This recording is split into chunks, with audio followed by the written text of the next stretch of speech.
So now the technique portion of my presentation, this is how I break it down.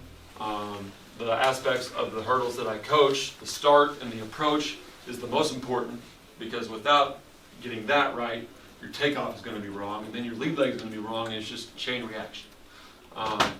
And then I should have put the arms last, because the arms are the most overcoached thing, in my opinion, by most hurdle coaches, and it's the thing that I coach the least as a hurdle coach.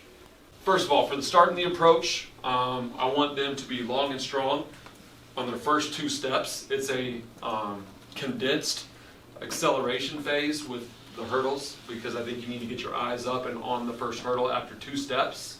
For somebody that is not quite as strong or fast and does not take as long as strides, maybe they can keep their eyes down for longer than that, but usually those people that are not good at accelerating, they're not, in the right angles anyway. They might as well just go ahead and get tall and start running in the first place. So I think eyes on the hurdle after two steps is a good rule of thumb.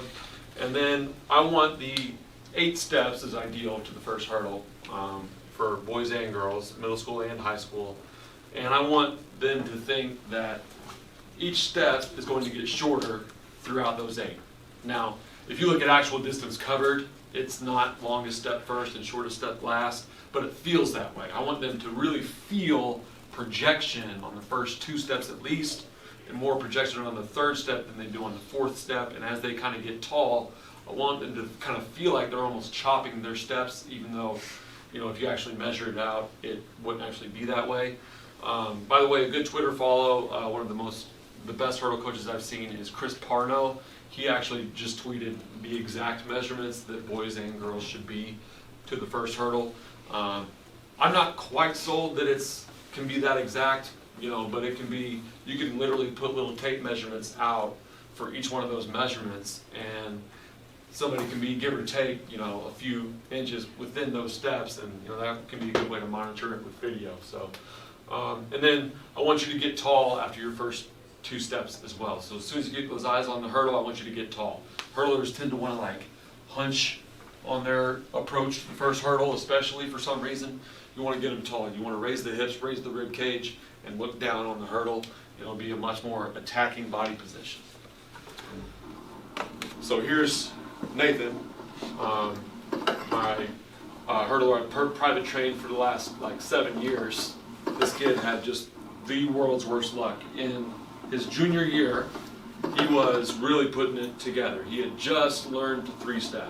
He was not the fastest guy, but we got his form pretty good. And he was always a 4-stepper, middle school, all the way through freshman, sophomore year and everything. He had never 3-stepped a race until sectionals his junior year. And he was ranked 3rd going in, got to be top 2 to make state in Illinois, or hit qualifying time. He wasn't going to hit qualifying time, but he was in 1st after 8 hurdles, just blowing them away. At least 5-meter lead by over 2nd and 3rd place. And he got a little bit unconfident going into the 9th hurdle, and he just stuck that 4th step in there at the last second, had to jump straight up, barely nipped the hurdle.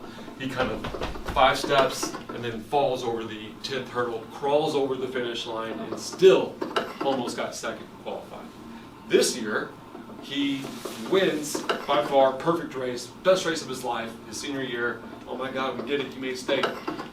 The FAT system didn't work. So they made him come back, run the race again in 10 minutes, knowing nobody's going to hit qualifying time.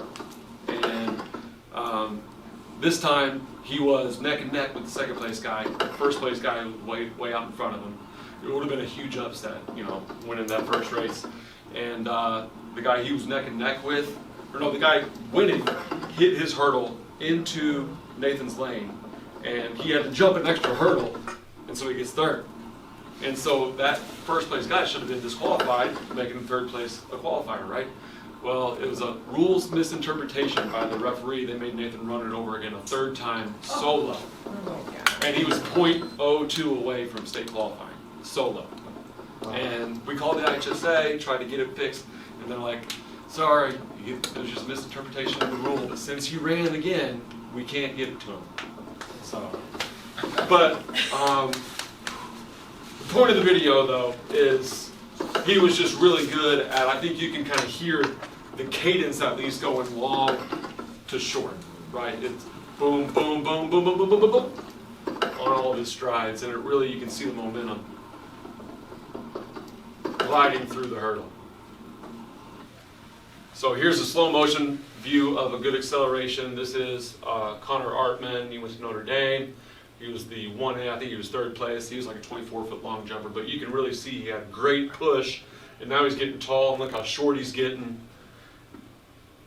And in between the hurdle, I mean, he was a guy that would reach. I know I'm breaking my 2 hurdle rule here, but this was at least, this was preseason. It was in the winter. But yeah, great acceleration, long, long, long, and I feel like he's getting shorter with each stride, and he had a great takeoff step landing. Right, so that leads to the most important but the most frustrating thing to coach in the hurdles, because you can tell somebody to cut step all day, their whole life, and they might not get it. And that's one of those things where you might have to adjust your discount to kind of force it out of them. Basically, a cut step is your plant step being the opposite of a long jump or a high jump step. So has anybody coached long jump or high jump before? A few of us. So what do you teach long jump and high jump? Loud plant step out in front, right? You're transferring momentum from this way to this way, right? So you get a lot of speed in your high jump, and you, boom, slam the heel down and get it out in front, and that's going to project you upward, which is the opposite of what we want in the hurdles, right? We want to transfer vertical force, which is sprinting, to horizontal momentum in the air over the hurdle, where we don't have our hurdlers feeling like they're floating. That's the worst feeling in the world. And it's all because you're not getting a cut step. So cut step is basically, instead of heel first, foot out in front, it is actually you're swinging low, not getting any knee drive out in front like you would in a normal, sprint step. You'll swing it low and pull it back. And so the foot will contact under the hip, or as close to under the hip as possible, with no heel touching the ground.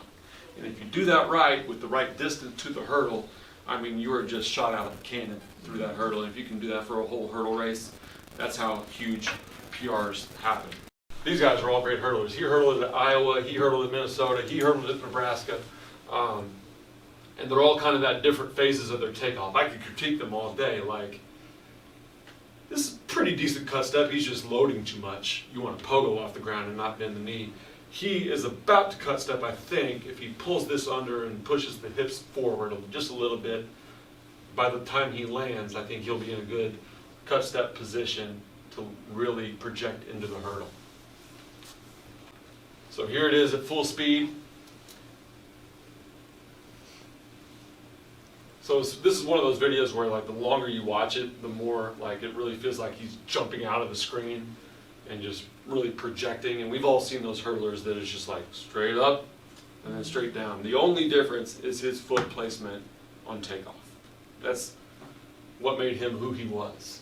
He can never break 11 in the 100, but he looks like the fastest kid alive. All right, so proper takeoff position leads me to the next aspect that I coach, which is the lead leg, which we want to lead with a bent knee, not a leg swing. That's a common misconception for especially young hurdlers. They see the extension past the hurdle, so they think you need to swing your leg up straight. And we know that we need to lead with a bent knee, and then that extension will naturally happen. So you don't consciously extend your lead leg. Lead with it bent, and it'll kind of extend on its own as your trail leg comes off the ground. It'll just naturally go. And then, like I said before, we want to create that stretch, the big split between your knees, and then keep that neutral hip to where your hips are not lagging behind. Never in any sprint, you can correct me if I'm wrong, any event in track and field do we want our hips back. We want them constantly projected forward, at least in line with your body. And then the maximum extension should happen before the hurdle, that extension of the lead leg. So here is that really good hard lean. So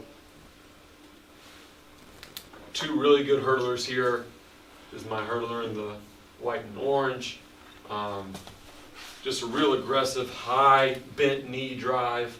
And it might look like, man, they're not going to get extension before that hurdle, but they do. So here it is. And you can still see that huge split. That trail leg is still trailing.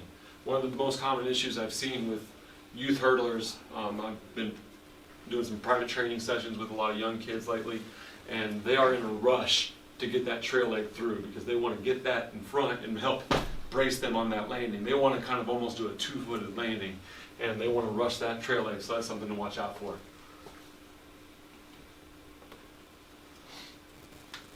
So here's my favorite picture of that big split with how high this knee is and how far back this one is. I mean, that trail leg is ready to whip through. And he was kind of a tight hurdler. He wasn't quite as flexible as Travis is, so he never got full extension, and that's okay. You don't have to have that gymnast flexibility like Travis does. That's not what made him who he was. I've seen plenty of good hurdlers that are really tight rubber bands. But here's a good angle of Travis getting that good extension. One thing about Travis is he was a low rep hurdler. And some of you may know what that means, some of you may not. What I mean by that is every single rep of his looked the exact same. So why make him do all these reps, right? So I'm like, if you give me 3 reps that look the exact same and they're all perfect, I can't complain about them, then you're done, go home. You know, some people are more high rep guys, and those are the ones that usually they lack confidence. And those are the ones where you have to be like, no, I know you feel good right now, but if you keep this up in a week, you're going to be, complaining about shin splints. Your hamstring's going to be tight. You can't run in the meet, stuff like that. So you got to kind of keep those high rep guys at bay as well. So now, trail leg. I think there's been a lot of improper trail leg coaching. The main thing I coach with the trail leg is safety, so they don't hit the hurdle. So trying to get the proper positions before the trail leg comes to the hurdle. The trail leg speed is an effect of a good split. So the speed comes from the split we saw with the lead leg. And here's my rules for it. The knee must always stay higher than the foot. There is never a time in trail legs motion that the foot should ever come higher than the knee. But it happens way more than you would think. So a lot of times, hurdler's foot wants to kind of lead the action, and so their foot will stay down, and their knee will stay down, and their foot will come up, and then now the knee's kind of stuck, right? So when my foot comes higher than the knee, my knee has a hard time getting a lot of height. But if the foot trails the knee, and the hip drives the action, like you're trying to knee somebody in the chest, and the foot follows, now my knee gets a lot higher, and it'll come off the hurdle in a sprint-ready position, and it's going to be a lot safer. So then the other thing about being safe is toe up and out. So if your toe is down, you're going to hook the hurdle. If it's inside, obviously you're going to hook the hurdle. So I want to work on getting that toe up and out as much as possible. And then heel to the butt. A lot of times I'll see hurdlers, especially my trail leg drill, they will go up like this looking good, and then they'll go, whoop, try to get up and over it. That's just a lack of flexibility. Maybe you need to lower the hurdle down 1 notch until they get it, But it won't take that long for them to get that. Just have patience. So here's perfect trail leg position. Knee higher than the foot. Yep. Toe up and out. Yep. Looks good. Same thing, just maybe 1 frame farther.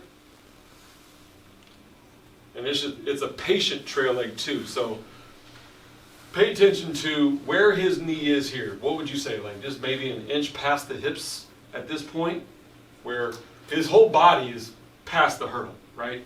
Every part of his body is past the hurdle, but his trail leg knee is barely past his hips. Okay, so remember that for this next picture. I only put this up because this is my dad's hurdler. So look at where his knee is. About the same place that my hurdler's knee was in the last slide, right? So go back. But his whole body is past the hurdle. This guy from Plainfield North, my dad's hurdler, should have been really fast, but he had a trail leg that was in a hurry. That thing would come through before he even crossed the hurdle, right? So if this was hanging back here, like it should have been at this point of his trajectory, then it would really rip through a lot faster. But instead, it's kind of a dead leg coming through where it's just sitting there waiting, and then it just plops down, and then it starts running again. So you lose momentum with that trail leg going too fast. And that's why I don't ever tell people to pull it through. So I wanted to show this big split again. So probably the same position as this guy, right? The hips are maybe a foot behind the hurdle. But look how much farther back his knee is. So that's kind of the difference there. All right, arm action. Here's all I tell my hurdlers. Like, everyone's always like, what do I do with my arms? My arms are crazy. They're pulling me everywhere. I'm like, all right, if you're running, what do you do? And I'm like this. I'm like, all right, now kick your right elbow out. Done. All right, that's it. Don't do anything else. Try to keep them bent. If I want to get more detailed, don't let your fist cross the midline of your body. So as soon as you get here, you're going to get an equal and opposite reaction. I just now pulled my shoulders unsquare, and that's going to pull even harder unsquare on the way back, and that's how you get the sideways turn landing. Elbows out helps that, so that's why I said kick the elbow out. This one, elbow out, works too. That helps because that keeps my hands on their own side. Keep your hands to yourselves. Keep their hands on your own side, right? Okay, that'll help you not cross the midline. That'll help keep your shoulders square. And that's really the only function of the arms, is to keep yourself square, okay? And then the elbow has to be out because on the way down, you got to get around the trail leg, okay? So otherwise, I would just say keep it normal, but you're going to slap your own knee. You just got to trace around your knee, and now you're back to normal. That's it. So you just trace around the knee, back to normal, right here. All right, now, I told you my hurdlers weren't perfect. Terrible arm action, but he just went 13:59 in this race. This guy couldn't break 5 flat in the 40. He went 14:35 and got third in the state in this race. Both of his elbows are straight. They are not bent like I tell them, keep your elbows bent. Nope, they didn't do it. But they were riding high, feeling confident at this time. I'm not going to mess with them. That's kind of the don't overcoach thing. If it's not broken, don't fix it. But you will see this is wrong. But, you know, some people have bad running technique and run 9-7 on ready grass. So here, same picture I showed before, but you can see, in practice at least, it looked good, right? We have the elbows bent, staying on their own side. They're square. But here's that, the state meet after the, this is his sophomore year where he was running with this guy, Coach Donaldson's guy, in sectionals, but then he was getting beat at state meet. He kind of freaked out. He hit a hurdle, he's reaching, and now his arms got real turned. The straightening of the arm really affected him because long straight arms are heavy arms. And so they're going to really pull you back and hurt your forward momentum, and that's why he's twisted so bad and his form looks bad. Luckily, he survived and got second. Next. So here it is again. Coach Donaldson, maybe he should be up here talking. His guy had perfect arm action, elbows bent, shoulders square. They're on their own side. My guy's arms wide.